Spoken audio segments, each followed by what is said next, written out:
हरे कृष्णा। तो चलिए आज मैं आप सभी को सुनाती हूँ माघ मास की जया एकादशी व्रत कथा, जिसके सुनने मात्र से ही विष्णु भगवान प्रसन्न हो जाते हैं, हर प्रकार की मनवांछित फल की प्राप्ति होती है। तो चलिए ऐसी ही जान लेते हैं माघ मास की जया एकादशी व्रत कथा के बारे में। और इस माघ मास की जया एकादशी पर तुलसी माता की हमें किस प्रकार पूजा करनी है, किस विधि विधान से करनी है, और तुलसी माता के और जो तुलसी कवच होता है उसे कैसे श्रवण करना है, उनके मंत्रों का कैसे उच्चारण करना है, इस वीडियो में मैं आप सभी को ये भी सारी जानकारी दूंगी। पर इससे पहले सबसे पहले अगर आप सभी भी विष्णु भगवान को मानते हैं और उनके लिए जो एकादशी व्रत समर्पित होता है तो प्लीज़ कमेंट बॉक्स में जय श्री हरि अवश्य लिखें। तो चलिए शुरू करते हैं माघ मास की जया एकादशी व्रत कथा और विधि विधान के कैसे हमें भगवान विष्णु की पूजा अर्चना करनी है और इस व्रत में हमें क्या फलाहार लेना है। तो इस वीडियो में मैं आप सभी को सुनाऊंगी सारी जानकारी भगवान विष्णु के एकादशी व्रत के महात्म की पूरी जानकारी। तो भगवान श्री कृष्ण की पुष्प और भगवान श्री कृष्ण या भगवान विष्णु दोनों ही एक होते हैं। तो भगवान श्री हरि या भगवान श्री कृष्ण किसी की भी पूजा कर सकते हैं आप इस एकादशी पर। जो भगवान श्री कृष्ण की पुष्प, जल, अक्षत, रोली व विशिष्ट पदार्थों से जो पूजा अर्चना की जाती है और भगवान को भोग लगाकर प्रसाद ग्रहण करना चाहिए। और माघ मास की शुक्ल पक्ष की एकादशी को जया एकादशी कहते हैं। और इस तरह से विधि विधान से इन सामग्रियों से भगवान श्री हरि की पूजा अर्चना करने के बाद भगवान की कथा सुनेंगे, जो मैं आप सभी को सुना रही हूँ माघ मास की शुक्ल पक्ष की जया एकादशी व्रत कथा।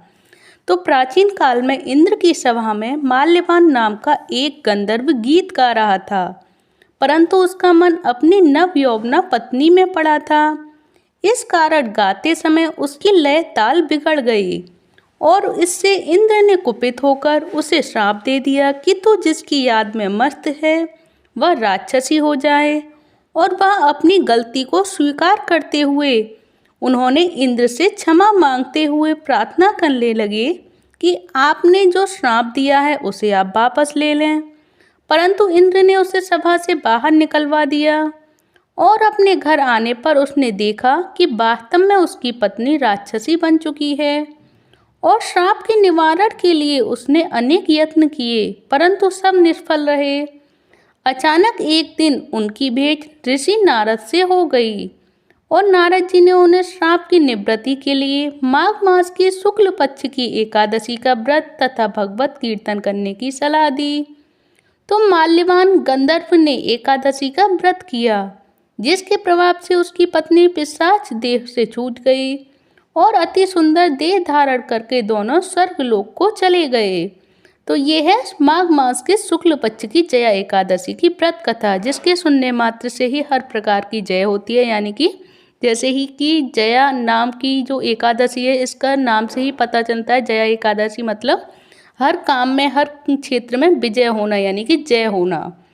तो अब इसमें जो माघ मास की शुक्ल पक्ष की जो जया एकादशी है, इसमें हमें क्या फलाहार लेना है, क्या क्या हमें चीज़ें खानी है, ये भी मैं आप सभी को बता देती हूँ। तो इस व्रत में गूंद गिरी के पाठे यानी कि ग्वार पाठे, ग्वार का पाठा जो होता है जिसे कि इंग्लिश में एलोवेरा भी कहते हैं, उसका हमें सागल लेना चाहिए। और दूध व कूटू से बनी वस्तुएं या मिठाइयाँ या सामग्री और फल तथा मेवा आदि लिए जा सकते हैं इस व्रत में, जया एकादशी व्रत में। तो ये रही जया एकादशी व्रत की फलाहार की सामग्रियाँ कि जो मैंने आप सभी को बताई हैं। और ये विधि विधान कि हमें किस विधि विधान के साथ भगवान श्री कृष्ण या भगवान श्री हरि, जो भी भगवान श्री हरि का रूप होता है, उसकी हमें पूजा अर्चना करनी है।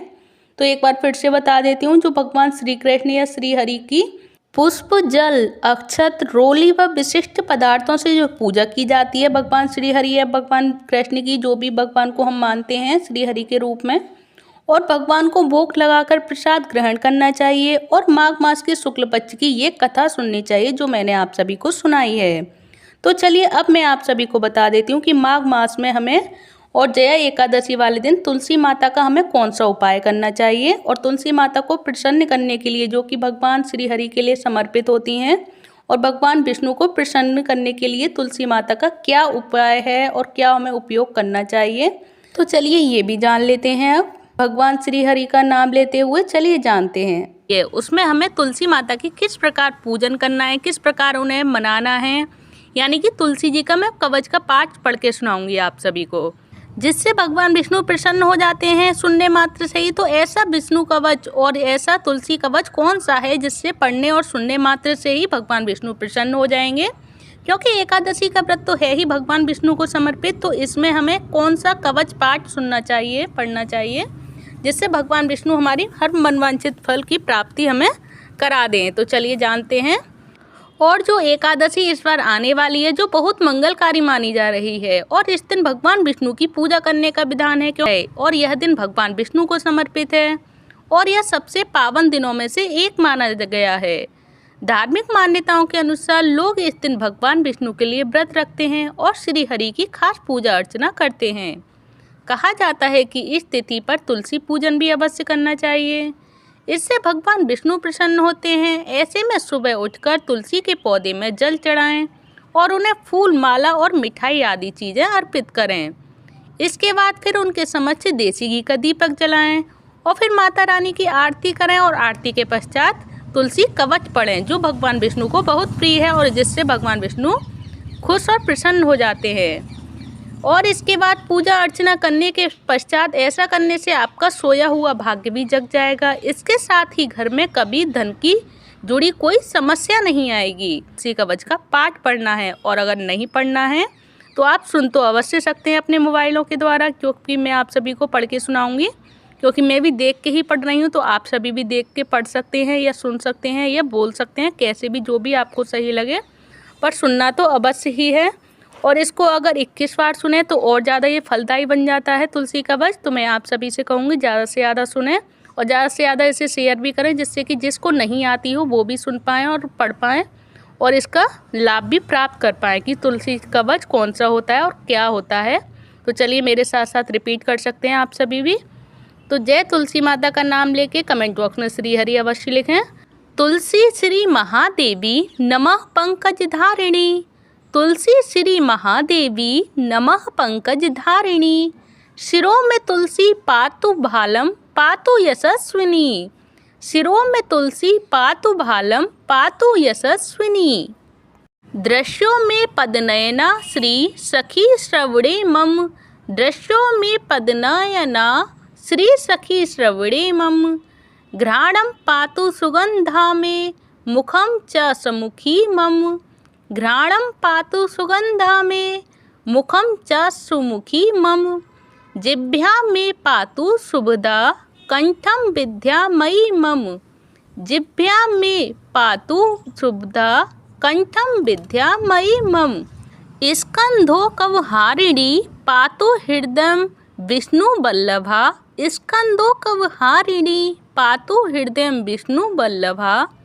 पुण्यदा में पातु मध्यम नाभि सौभाग्यदायिनी, पुण्यदा में पातु मध्यम नाभि सौभाग्यदायिनी, कुटिम कुंडलिनी पातु उरु नारद वंदिता, कुटिम कुंडलिनी पातु उरु नारद वंदिता, जननी जानुनी पातु जंघे सकल वंदिता, जननी जानुनी पातु जंघे सकल वंदिता, नारायण प्रिया पादौ सर्वांग सर्वरक्षिणी, नारायण प्रिया पादौ सर्वांग सर्वरक्षिणी, संकटे विस्मे दुर्गे भये बाधे महाहवे, संकटे विस्मे दुर्गे भये बाधे महाहवे, नित्यं हि संदयो पातु तुलसी सर्वथा सदा, नित्यं हि संदयो पातु तुलसी सर्वथा सदा,